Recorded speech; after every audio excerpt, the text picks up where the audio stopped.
দ্বিতীয় যে কারণে আজ আমাদের পরিবারগুলি ধ্বংস হচ্ছে, বিয়ে নষ্ট হয়ে যাচ্ছে, তা হচ্ছে যে উভয়ের মধ্যে, স্বামী স্ত্রীর মধ্যে দিনদারিতে বিশাল পার্থক্য হয়ে যাচ্ছে। দিনদারির মধ্যে কোনো মিল থাকতেছে না। একজনের দিনদারি চায় মসজিদে জামাতে পড়বে, আরেকজন চায় বছরে একবার নামাজ পড়বে, আরেকজন চায় অথবা সাপ্তাহিক নামাজ পড়বে। এই জাতীয় জায়গাতে কখনো দিন সুন্দর হইতে পারে না এবং এটা কখনো ভালো হয় না। কখনো কখনো সামাজিক মর্যাদার কারণেও একে অপরের বিয়েটা সুন্দর হয় না এবং পরিবার টিকে থাকে না।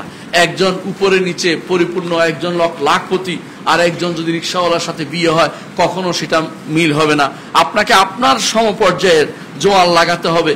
যেমন ছাগলে আর গরু মিলে হাল চাষ করা যায় না, আপনাকে দেখতে পরিবার গঠন করতে হলে তেমনি আপনাকে মিলে নিতে হবে যে একই পর্যায়ের আছে কিনা।